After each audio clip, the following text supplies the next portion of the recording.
Friends, हम में से कोई ना कोई कभी ना कभी लोन लेते हैं बैंक से। फिर चाहे वो अपनी पर्सनल नीड्स के लिए हैं, बिजनेस के लिए हैं, शादी के लिए हैं, कंस्ट्रक्शन के लिए हैं, तो हम लोग लोन के लिए जाते हैं। बट समटाइम्स ऐसी सिचुएशन आ जाती है कि अब हम उसकी ईएमआई पे करने के लिए कैपेबल नहीं रहते हैं। कुछ ऐसी प्रॉब्लम्स आ जाती हैं कि हम लोन का जो रीपेमेंट होता है वो हम नहीं कर पाते हैं, और फिर हम फंस जाते हैं एक ऐसे ट्रैप में, एक ऐसे मेंटल ट्रॉमा में कि अब हमें समझ में नहीं आता है कि हम उससे कैसे निकलें।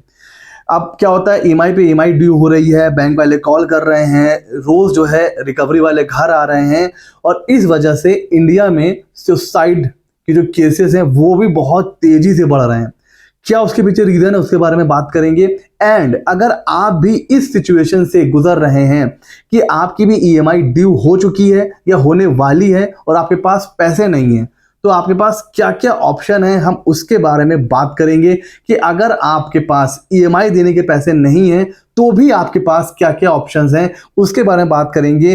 देखिए, अब बहुत से रीज़न हो सकते हैं जिसकी वजह से आप ईएमआई का पेमेंट नहीं कर पा रहे हैं। जब आपने लोन लिया था, आपकी अच्छी जॉब थी, नौकरी चल रही थी, सैलरी अच्छी थी, अचानक से नौकरी छूट गई, या फिर आपने को नौकरी से निकाल दिया गया, आप कहीं दूसरी जॉब आप कर रहे हो, उसकी जो सैलरी है वो कम है, या फिर कोई मेडिकल इमरजेंसी हो गई, कोई स्वास्थ्य की समस्या हो गई आपको, आपके घर में, तो उसकी वजह से भी हो सकता है कि पैसों का बर्डन, अचानक से फाइनेंशियल बर्डन आपके ऊपर आ जाए। कोई कोविड जैसी सिचुएशन आ जाए जहां पर पता चल रहा है सब कुछ बंद है, फ्यूचर में क्या होने वाला है उसके बारे में कुछ पता ही नहीं है, तो ऐसी सिचुएशन भी आ सकती है। आपका बिजनेस अचानक से बंद हो गया, आपने बिजनेस को बढ़ाने के लिए लोन लिया था बट उल्टा हो गया, सारी प्लानिंग फेल हो गई और जो आपका बिजनेस है वो बंद हो गया, तो ये भी हो सकता है। और भी बहुत से रीज़न हो सकते हैं। अचानक से कोई ऐसा खर्चा आ गया जो आप नहीं सोच रहे थे बट वो अचानक से आ गया, सारा पैसा वहाँ लग गया और अब आपके पास बैंक की ईएमआई देने के पैसे नहीं हैं। तो ऐसी सिचुएशन में भी ना आपको टेंशन नहीं लेनी है कि यार अब क्या करेंगे, अब तो ऐसा लग रहा है मुझे जेल हो जाएगी। जी नहीं, अगर आप ईएमआई पे करने के कैपेबल नहीं हो रहे हैं, आपके पास पैसा नहीं है, तो भी टेंशन नहीं लेनी है। बहुत से ऑप्शन आपके पास हैं। सबसे पहले आपको करना क्या है, 90 डेज ओवर ड्यू पीरियड, आपको 3 ईएमआई ड्यू होने का वेट नहीं करना है। फिर से सुनिए, आपको ये वेट नहीं करना है कि आपकी 3 ईएमआई जो है वो ड्यू डेट निकल जाए, ये आपको वेट नहीं करना है। बिकॉज बैंकिंग में एक सिंपल सा रूल है, अगर कोई जो भी आपका अकाउंट है उसकी ईएमआई 90 दिन तक अनपेड रहती है तो वो हो जाता है नॉन परफॉर्मिंग एसेट, एनपीए। और एक बार आपका अकाउंट एनपीए हो गया ना तो बड़ी दिक्कत हो जाती है, ठीक है ना। तो आपको ना 3 ईएमआई के ड्यू होने का वेट नहीं करना है, आपको पहले ही पता चल जाएगा। ठीक है, आपने एक ईएमआई नहीं दी, दूसरी आपको लग रहा था कि आप पे कर दोगे, वो भी आप नहीं पे कर पाए, तो तीसरी का वेट मत करिए। उससे पहले ही आपको कहाँ जाना है, बैंक के पास जाना है, और बैंक के पास जाके आपको कहना है कि भाई मैं ईएमआई नहीं पे कर सकता, मेरे पास पैसे नहीं है। और ये सारी बातें जब आप करोगे तो ये नहीं कि बस आप जाके आपने बोल दिया, ये सारी बातें मेल के थ्रू, रिटन फॉर्मेट में, लेटर के थ्रू ऐसे करनी है, मतलब रिटन फॉर्मेट में होनी चाहिए। तो आपको तुरंत बैंक के पास जाना है। बैंक आपके पास आए उससे पहले आपको बैंक के पास जाना है और बैंक को बताना है अपनी फाइनेंशियल सिचुएशन के बारे में, ठीक है। अच्छा, अब आपके पास ऑप्शन क्या क्या है सर। आपको तो सबसे पहले लोग क्या गलती करते हैं पता है, एक ईएमआई ड्यू हो गई, 2 ड्यू हो गई, अब उनको इतना डर लग जाता है कि किस मुंह से बैंक जाए।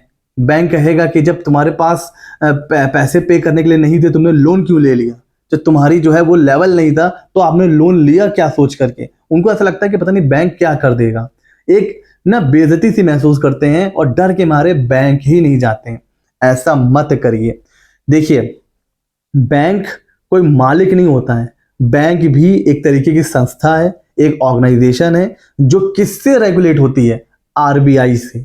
और आरबीआई ये बैंकों को पूरा रेगुलेट करता है और वो कहता है कि आप किसी भी सिचुएशन में किसी भी लेंडर बोरोवर को आप जो है ना हैरेस नहीं कर सकते हैं। तो आपको टेंशन नहीं लेनी है, आपको सबसे पहले बैंक को इन्फॉर्म करना है कि भाई मेरे पास ये प्रॉब्लम्स आ गई हैं, मैं नहीं दे सकता। बैंक आपको कांटेक्ट करे उससे पहले आपको बैंक के पास जाना है, उसको आप रीजन बताइए, मेरी जॉब चली गई, बिजनेस बंद हो गया, बिजनेस में लॉस हो गया, फैमिली में कुछ मेडिकल कंडीशन आ गई, कुछ भी, ठीक है ना। जब आप खुद से बैंक जाएंगे तो एक आपका ट्रस्ट बिल्डअप होगा, एक विश्वास बनेगा।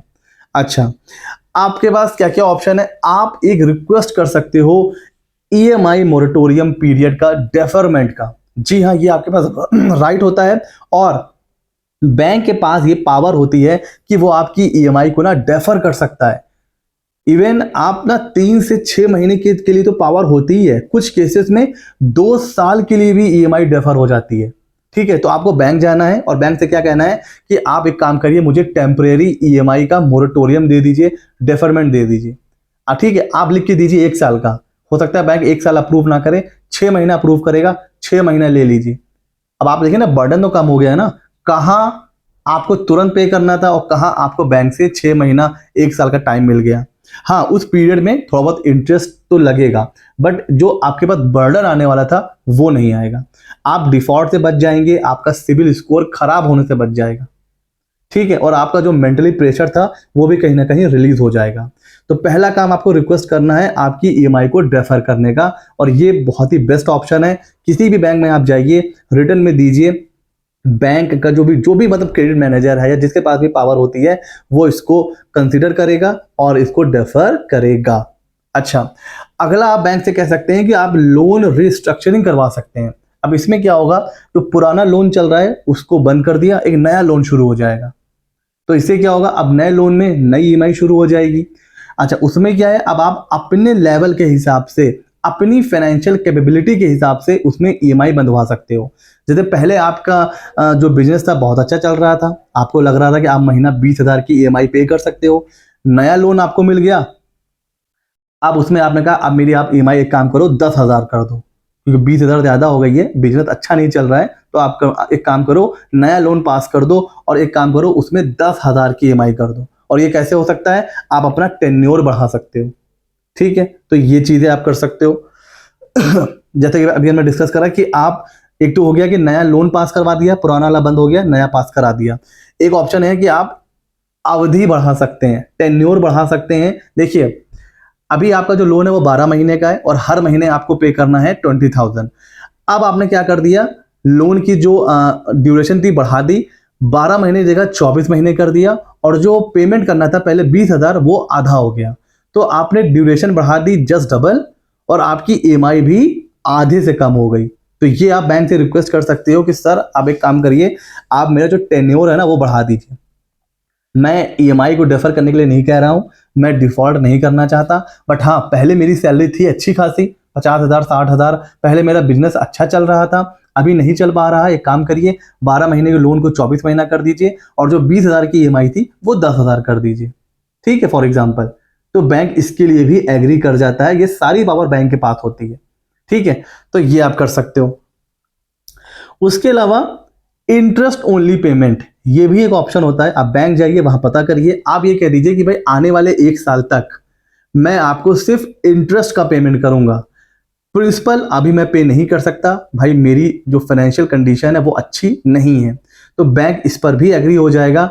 तो फिर क्या होगा, 12 महीने तक आपको सिर्फ और सिर्फ इंटरेस्ट पे करना है, तो प्रिंसिपल का बर्डन खत्म हो गया। हाँ, इस केस में आप ये कह सकते हो कि थोड़ा सा जो है वो इंटरेस्ट ज्यादा पे करना पड़ेगा अगर आप ओवरऑल देखो, लेकिन जितने पीरियड के लिए आपकी फाइनेंशियल कंडीशन खराब है उस पीरियड के लिए आपके ऊपर बर्डन कम हो जाएगा।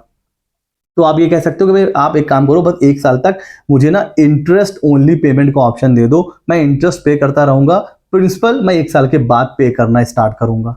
तो ये भी एक ऑप्शन हो गया। उसके अलावा आप बैलेंस को ट्रांसफर कर सकते हैं, लोन ट्रांसफर कर सकते हैं। कई बार क्या होता है कि हर बैंक का जो इंटरेस्ट रेट होता है वो थोड़ा बहुत अलग होता है, कहीं 9% है, कहीं 8% है, कहीं 7% है। कोई 3 साल के लिए लोन दे रहा है, कोई 6 साल के लिए दे सकता है। तो अगर आप के पास ऑप्शन है तो आप किसी दूसरे बैंक में जाके ये कह सकते हो कि भाई एक बैंक में मेरा अकाउंट चल रहा है, वहां पर जो मेरी जो लोन के जो टेन्योर है वो है 2 साल का, आप एक काम करो 4 साल का कर दो, इंटरेस्ट रेट थोड़ा सा कम है आपका, तो मैं लोन को यहाँ शिफ्ट कर देता हूँ और फिर मैं आपको देना शुरू कर दूंगा बैंक की ईएमआई। तो बैंक इस पे भी रेडी हो जाता है, तो आप ना लोन को ट्रांसफर भी करवा सकते हो। तो ये भी बहुत अच्छी चीज़ है। इससे क्या होगा, आपकी जो मंथली जो ईएमआई है वो कम हो जाएगी, तो कहीं ना कहीं बर्डन भी कम हो जाएगा। ठीक हो गया जी। अगला, ये जो अगला है ना, इसको एकदम लास्ट में रखिएगा। ये है वन टाइम सेटलमेंट। आपने सुना होगा ओटीएस। अब इसमें क्या है कि भाई आपने बैंक से बोला कि भाई ना मुझे डेफर करना है ना लोन बढ़ाना है, एक काम करो भाई, मेरा 2,20,000 ड्यू है, आप ओटीएस में सेटल कर दो, 2 लाख ले लो, 1,80 ले लो, 1,90 ले लो। तो आप क्या कर सकते हो, लमसम में सेटलमेंट कर सकते हो। एक तरीके से नेगोशिएशन होता है। आप कहोगे भाई आप 180 ले लो, बैंक कहेगा नहीं 220 की जगह पे 210। फिर आप कह सकते हो 190 ले लो। तो इस तरह करके जो अमाउंट आती है ना वन टाइम सेटलमेंट की, उस पर जब दोनों लोग एग्री हो जाओगे तो फिर आपका लोन एक बार में खत्म हो जाएगा। बट इसका जो सबसे नेगेटिव इंपैक्ट है वो होता है कि आपकी सिविल में वो हमेशा शो करेगा। इन फ्यूचर जब आप लोन लेने जाओगे ना तो फिर आपको प्रॉब्लम हो सकती है। तो जब आप सेटलमेंट करवाते हो ना तो वो आपके सिविल में छप जाता है। इसीलिए मैंने बोला ये लास्ट है एकदम। जब कोई भी ऑप्शन काम नहीं करें तो फिर आपको क्या करना है, वन टाइम सेटलमेंट करना है। और ये कब होता है, आपने बैंक से बोला कि मुझे 6 महीने तक थोड़ा सा टाइम दे दीजिए, बैंक ने दे दिया। आपने कहा कि भाई थोड़ा सा लोन की ना जो टेन्योर है उसको बढ़ा दीजिए, 2 साल से 4 साल कर दीजिए, बैंक ने कर दिया। फिर भी आप नहीं पे कर रहे हो, तो फिर आप बैंक से कहोगे सर मुझे लग रहा था कि मेरी कंडीशन सही हो जाएगी बट नहीं हो पा रही है। आप एक काम करिए, ओटीएस में सेटल करो, पैसे नहीं है मेरे पास। और कई बार बैंक खुद ऑफर करता है कि भाई एक काम करो, 2.5 लाख देना है, 2 लाख दो, खत्म करो। क्योंकि बैंक भी ना अपनी बुक्स ऑफ अकाउंट में एनपीए नहीं दिखाना चाहता। आप एक बात समझिए, अगर बैंक की बुक्स ऑफ अकाउंट में एनपीए जितने ज्यादा दिखेंगे ना, बैंक के लिए उतना नेगेटिव है। तो बैंक भी नहीं चाहता कि उसके बुक्स ऑफ अकाउंट में एनपीए दिखे।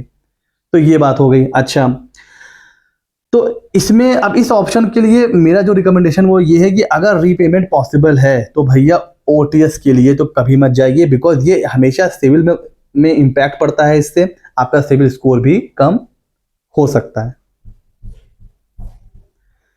क्या नहीं करना है, अभी मैंने बताया था कि कुछ लोग सुसाइड कर लेते हैं। क्यों कर लेते हैं, उसका रीजन पता है क्या? आज के टाइम में ऐसी बहुत सी अनरेगुलेटेड लोन एप्स हैं। इस ट्रैप में आप ना खुद फंसिए, ना आपके फ्रेंड्स, ना रिलेटिव्स। तो खुद भी इससे बचिए और अपने फ्रेंड्स रिलेटिव्स को भी इससे बचाइए। ये इतनी अनरेगुलेटेड ऐप होती हैं, इनमें से कई तो ऐसी होती हैं जो इंडिया में रजिस्टर्ड भी नहीं होती हैं। अब ये आपको ना लोन ऐसे बांटती हैं जैसे कोई आपका एकदम सगा भाई बहन या पेरेंट्स हैं। आपने कहा भाई लोन चाहिए, तुरंत ये 1-2 ओटीपी भेजेंगे, 2-4 चीज़ें वेरीफाई करेंगे और फिर क्या करेंगे, आपको लोन दे देते हैं। अब ये होते क्या है, देखिए आपने इनसे लोन ले लिया, गलती से भी एक भी ईएमआई अगर बाउंस हुई गलती से भी, तो इतने ये चार्ज लगाते हैं, इतना इंटरेस्ट लगाते हैं कि पता चलेगा आपका लोन 1 लाख रुपए का है, ठीक है, और वो रिकवरी आपसे कर लेंगे 1.5 लाख रुपए की। अब आप सोचोगे यार 1 लाख के लोन के लिए मैं 1.5 लाख रुपए पे कर रहा हूं, लेकिन वो उसमें इतने चार्ज लगा देंगे, पेनाल्टी लगा देंगे, इंटरेस्ट लगा देंगे कि वो 1 लाख का लोन 1.5 लाख का बन जाएगा और आपके ऊपर एक प्रेशर आ जाएगा। और दूसरा, ये लोग रिकवरी के लिए ना, कोई ऐसा नहीं कि कोई बैंक है कि जो एकदम आपसे आराम से बात करेगा, नो, ये रिकवरी के लिए लिटरली गुंडे हायर करते हैं। गुंडे जो आपके घर पर आएंगे, आपसे बदतमीजी करेंगे, आपके घर वालों से आपको कॉल करके परेशान करेंगे, आपके फ्रेंड्स को कॉल करके परेशान करेंगे, रिलेटिव्स को परेशान करेंगे, आपको इतना मेंटली हैरेस कर देंगे ना कि आप एकदम तंग आकर के सुसाइड कर लेंगे। और आप गूगल कर लेना, इतने केसेस हैं कि मतलब इसलिए मैं ये वीडियो बना रहा हूँ कि भाई इन चीज़ों में आप मत फंसिए। ये लोग एक तो इंटरेस्ट रेट बहुत ज़्यादा लेते हैं, 20%, 24, 27, 30% तक इंटरेस्ट लेते हैं। पहला, एक भी ईएमआई गलती से भी 1-2 दिन ऊपर नीचे हो गई, इतना भयानक इंटरेस्ट और पेनाल्टी और चार्जेस लगाते हैं कि 1 लाख का लोन कहिए 2 लाख का हो जाए। और अगर आपने नहीं दिया तो गाली गलौज, बेइज्जती, आपको मेंटली एकदम टॉर्चर कर देंगे। तो इस तरीके की जो फर्जी लोन ऐप होती है ना, उसको तो इंस्टॉल भी मत करिए। ये आपके पूरे मोबाइल का डेटा, आपके फोटोज, पर्सनल इंफॉर्मेशन सब निकाल लेंगे। तो इस तरह के डेट ट्रैप में आपको नहीं फंसना है। लोन अगर चाहिए तो किसी जो बैंक होते हैं उनके थ्रू पास कराइए। और जो ऑप्शन, और अगर आप नहीं पे कर पा रहे हैं तो जो ऑप्शन मैंने बताए हैं उसको ट्राई करिए। और ये डेफिनेटली काम करेगा। बैंक नहीं सुन रहा है तो आप आरबीआई की वेबसाइट पे जाकर भी अपना कंसर्न रेज कर सकते हैं। बहुत ऑप्शन आपके पास है, लोगों को ऑप्शन पता नहीं होता है, इसलिए वो लोग इस ट्रैप में फंस जाते हैं और फिर पूरी जिंदगी परेशान रहते हैं। तो ये वीडियो बड़ा ही सेंसिटिव है, बहुत ही इंफॉर्मेटिव है। इसको आप खुद तक मत रखिए, दूसरों तक जरूर शेयर करिए, अपने फ्रेंड्स रिलेटिव तक जरूर शेयर करिए। किसी सोशल मीडिया प्लेटफॉर्म पर अगर आप हैं तो वहां भी शेयर करिए। और ऐसे ही इंटरेस्टिंग टॉपिक्स के लिए हमारे चैनल को सब्सक्राइब कर लीजिए। मिलते हैं अगले नॉलेजेबल वीडियो में।